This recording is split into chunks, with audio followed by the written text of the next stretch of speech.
How many of you are just living in a world, in a paradigm where you're just accepting the reality that other people have put forth for you? To be honest with you, the more people that disagree with me, the more I think I'm doing the right thing because I'm sparking something.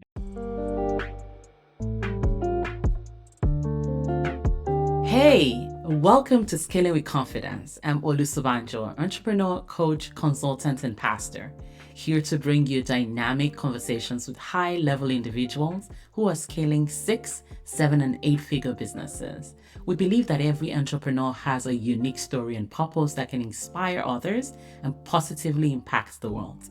And if you are an entrepreneur who's ready to share your journey and insight, visit scalingwithconfidence.com/guest to apply to be a guest on the show. You are going to love this show. You're going to hear real stories from real people who are ready to inspire, challenge, and empower you. We don't just talk business strategy, we dive deep into the personal stories, challenges, and mindset that come with scaling a successful business. So let's go. Jay, welcome. Hey, thank you for having me. I'm happy to be here. And yeah, I go by your brand coach. And I'll make a long story short. I worked in corporate America for about 20 years. I had some great experiences, worked at companies like MasterCard and IBM, traveled the world, did campaigns like the Rugby World Cup, the Open Championship, set up the social media infrastructure. It was really good. Then I went to another place, got another job, and it was more money, a bigger team, all the things that we all think that we want and need. The reality was it wasn't. And I was let go 7 months later. And the reason why I was let go was because the person who hired me wasn't really paying attention to me. And I also ignored all the feedback that I received that told me that I should never go and work for this person. And I got that feedback from people that knew her because I worked at MasterCard and it was like right there.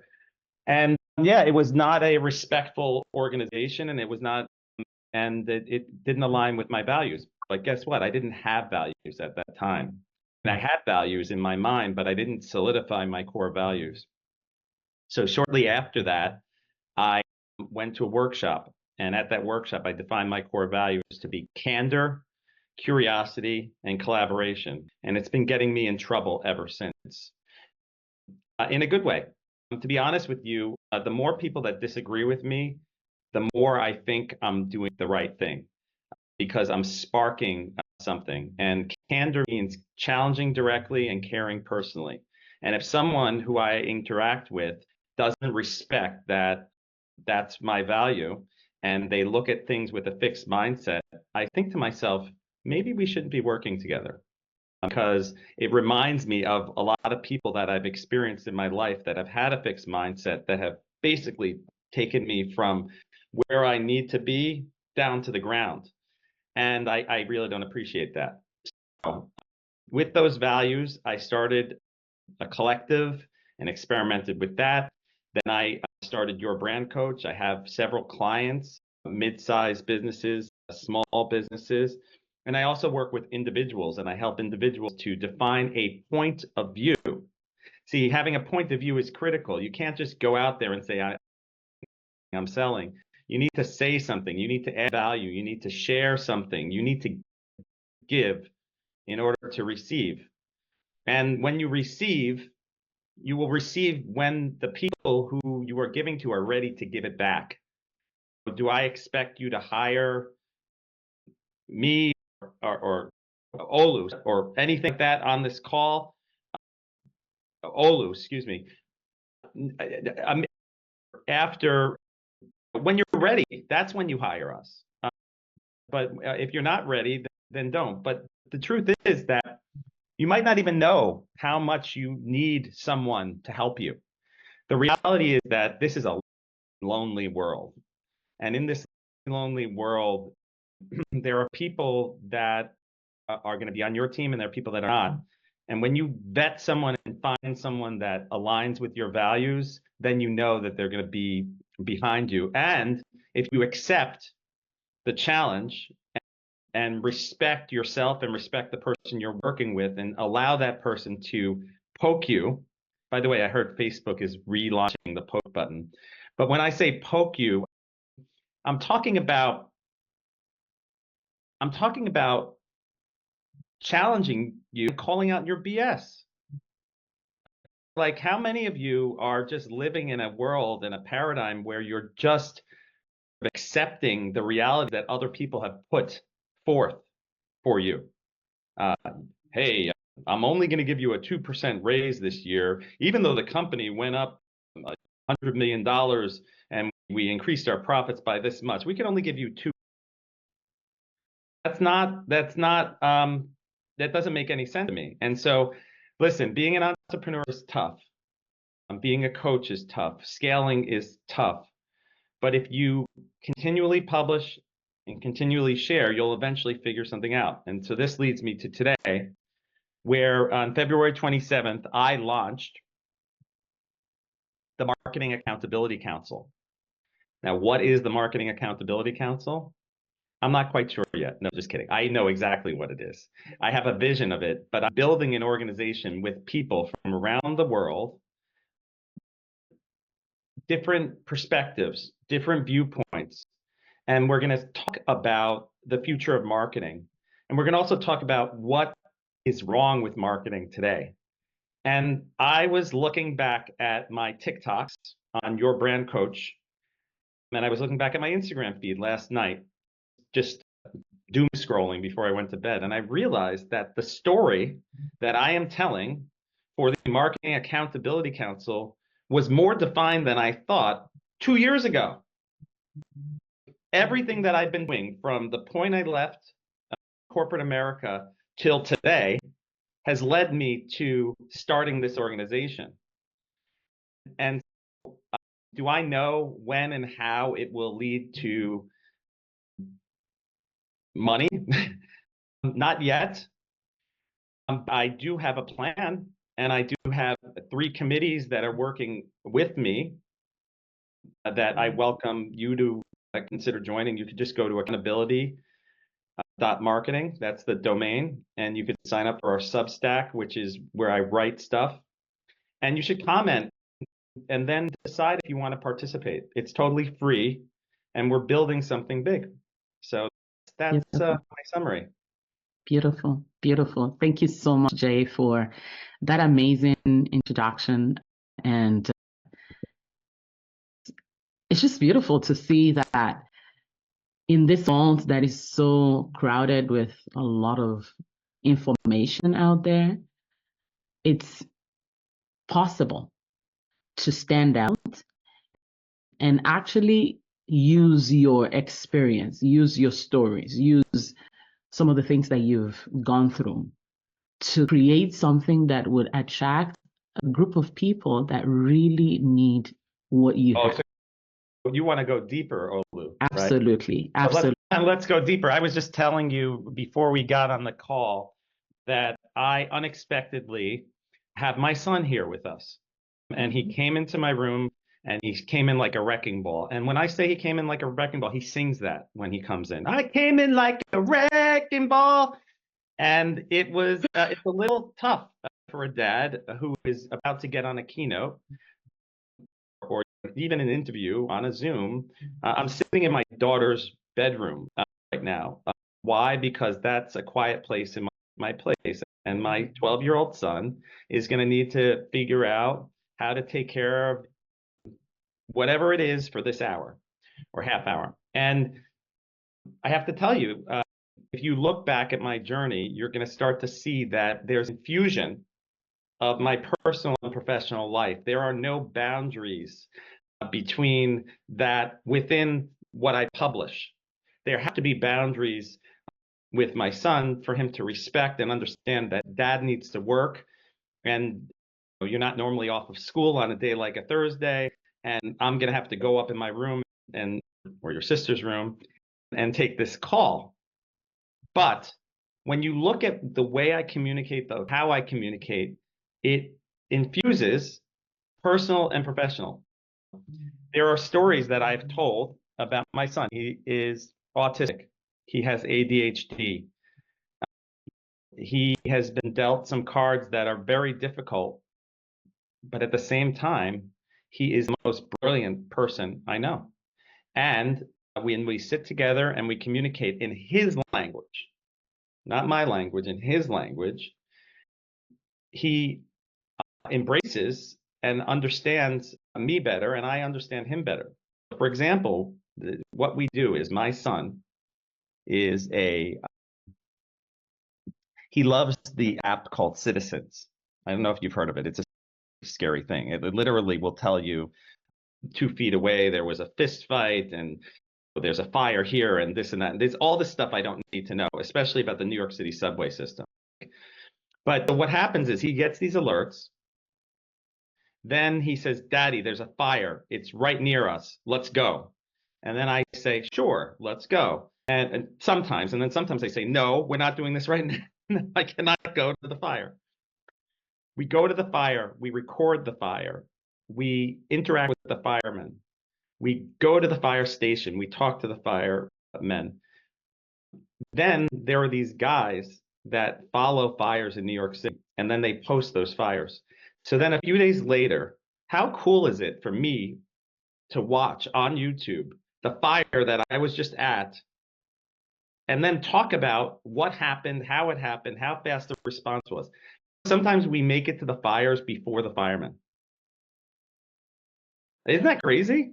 But this goes to show you just how different the younger generation is communicating, and especially people that have what some people would have called deficits. I'll call it a strength.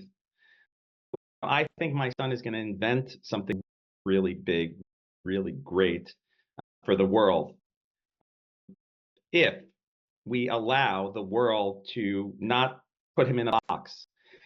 So when I talk about what I talk about here with you, it's the same stuff. Like I'm talking about not being in the box of working with an employer that doesn't appreciate you. I'm talking about understanding the choices that you can make and how those choices will help you to elevate yourself and elevate your family. Gone are the days where maybe your parents did it, where you show up to work and you're just sucking it up and saying, hey, I am here and I will just do this because I have to. A lot of us have to work because we need money. But I think that the flexibility of our economy these days suggests that there are other ways to figure this out besides being beholden to a place that you don't like or respect or enjoy. And so that's one of the things that I work with my clients to help them to elevate themselves so that they can find something on their terms that suits them with someone that appreciates them instead of stifles them. I love that. I love that.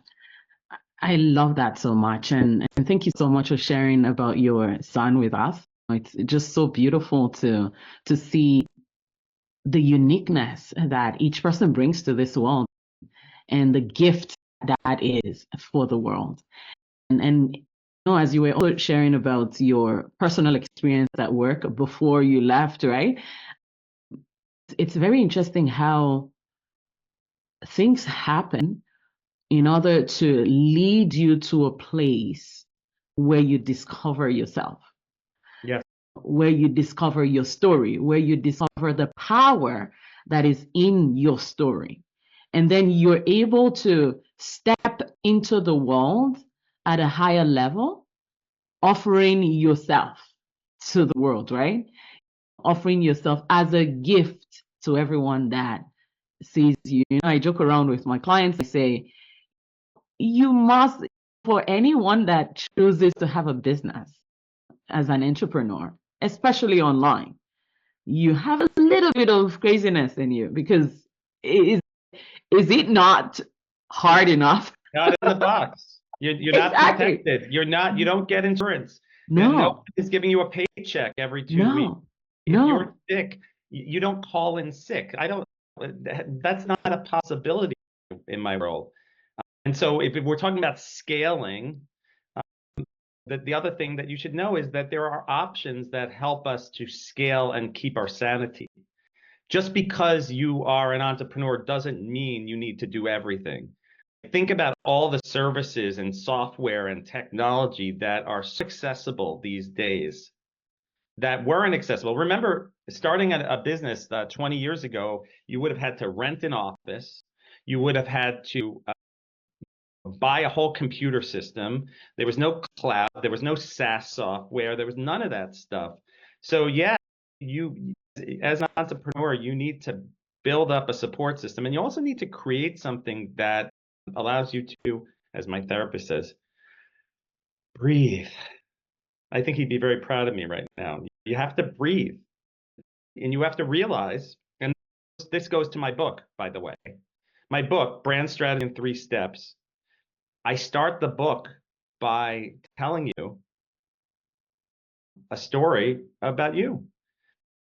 If you're going to be an effective entrepreneur, if you're going to be a coach, if you're going to be a consultant, if you're going to work effectively for someone else, what is your story? What are your core values? How do those core values translate into a promise that only you can keep? This is called the Simple Marketing Promise. It's from Seth Godin. My product is for people who believe, and this is what they believe before they know you. I'll focus on people who want, and I promise that engaging with what I make will help you get. So you're going from what people need to what you have to deliver to what those people will get. So you're taking that message that could come off as insincere if you were saying buy, buy, buy, buy, buy, buy, and you're talking about the problem that people have and how you are uniquely qualified to solve it. The other thing I'd like to say is that I am doing this off the cuff right now. There is no preparation for this. This stuff that I'm talking about is in my repository of content that has been adapted over the years from my writing. You'll see if you subscribe to my Substack, the accountability.marketing, you'll see that every day I'm writing. And some people will agree with what I'm saying. Some people will disagree. That's fine. You can't please everyone. That you're going to find your tribe. But what I'm saying is, how great is it to be comfortable? To be totally comfortable with getting up here and sharing my truth with you without worrying about preparing a PowerPoint or a Canva or something like that. And what's happening right now, right before your eyes, I just presented to 300 people. For the first time, I was paid. And I've flown out to Arizona to deliver a keynote. That didn't happen to me yet. And then when I was on the stage, I met a guy. His name is Dan Gingiss, who I recommend you follow him. He's a great guy. He's well established. And he told me his story, similar. A guy, a divorced guy, worked in corporate America, and 7 years later, he is totally focused on just delivering keynotes. He's not focused on getting consulting gigs. He's not focused on fragmenting himself and making himself like all things to all people. He realized that he is good at keynotes. He has a niche. His niche is customer experience. He posts about customer experience every day.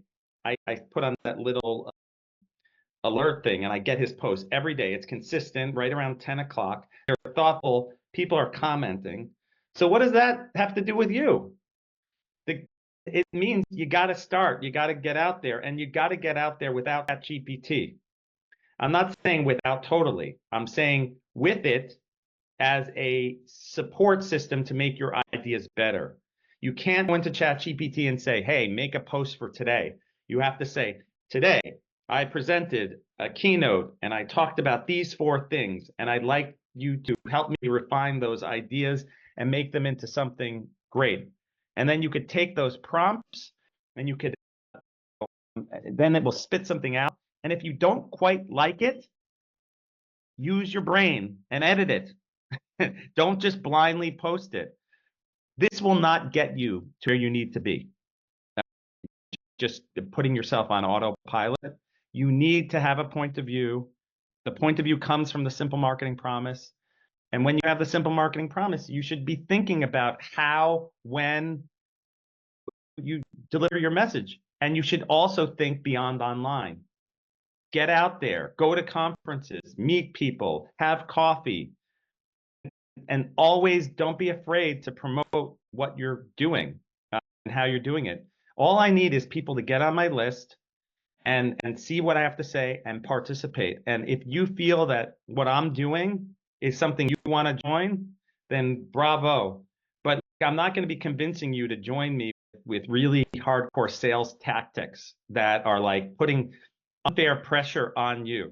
I want to put a little pressure on you because if I don't put pressure on you, you might just forget about this. But I don't want you to feel like, oh my God, you have 3 minutes to sign up. And if you don't sign up, the offer will go away. I just don't do that. So I love it. I love it.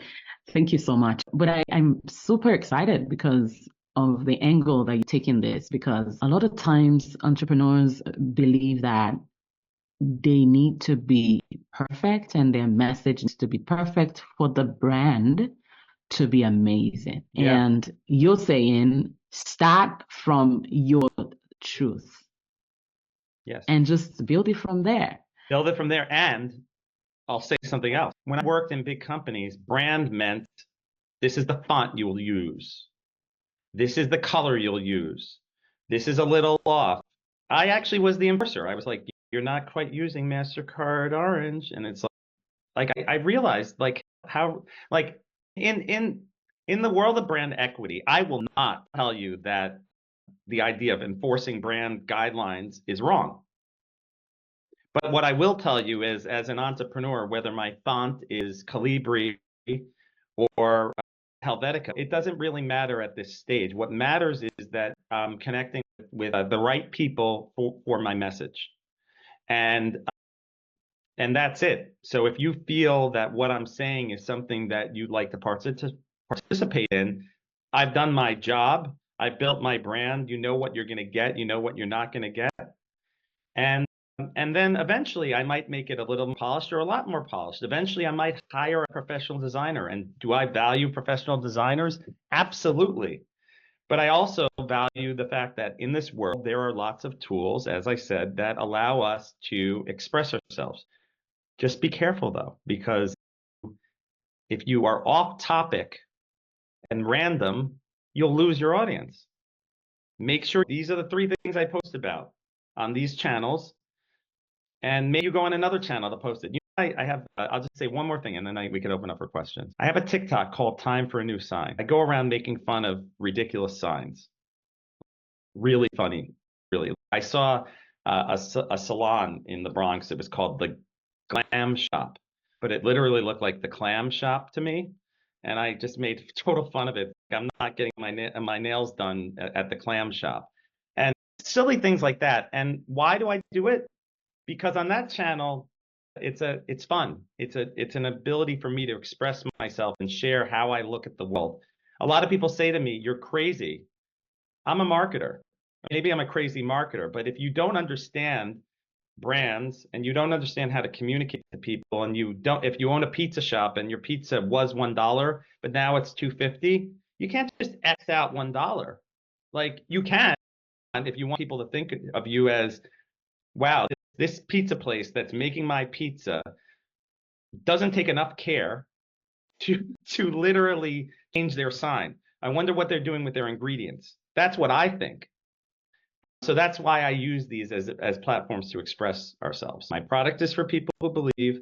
I'll focus on people who want, and I promise that engaging with what I make will help you get. And just know this, it will not come easily. I know they call it the simple marketing promise. I usually go maybe 2 weeks with clients getting it to the right place. And I wouldn't get into the promise if you can't articulate your core values. All these things are written up in my book. I love how clearly you stated that if your message is not clear, if you're not able to say what your brand value is, it's actually not going to attract the people that need it. Yeah. And like you said, it's very interesting how there's an intersection with what we do. Sometimes you feel like, oh, it's just the brand value. I'm just going to write what I want. This is what I do. I help these people. And it actually takes time to know who are those people. If you're starting with, I help these people, you want to write to those people. You want to get into their head and have the empathy. You have the empathy. Absolutely. You don't, Absolutely. if you're writing, you write you, not they, right? There's a difference. Like you're writing to a particular person. And if the person who, listen, if a lot of targeting is off in advertising, it might be as much as 50%, but listen, you have to find your people that are going to read what you say and say that they're talking to me.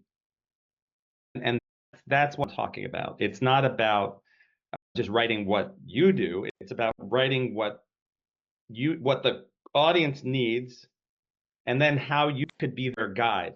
It's following the story brand framework, which is also in the book. The character has a problem and meets a guide who understands their fear and has a plan, which leads to success and helps them avoid failure, which is just like any Disney movie you've ever seen. The character has a problem. What is that problem? The problem here is it's difficult to scale. You need a guide. That's what scaling with confidence is all about.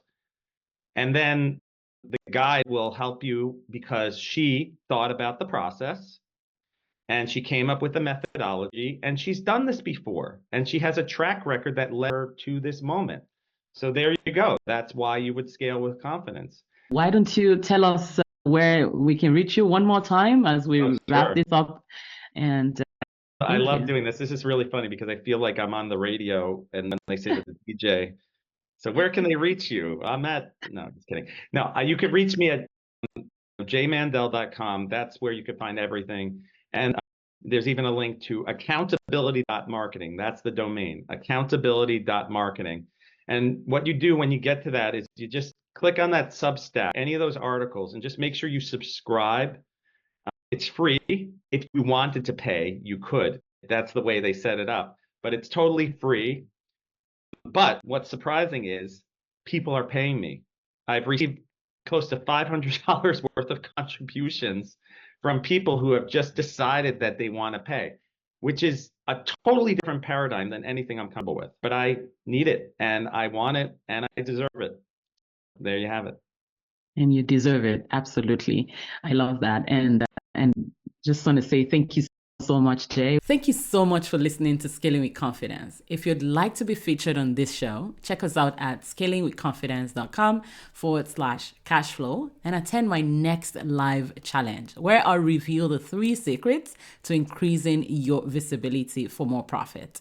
And if you're an entrepreneur that would like to be celebrated for your success and be on this show, please visit scalingwithconfidence.com/guest. Keep shining. The world needs your light.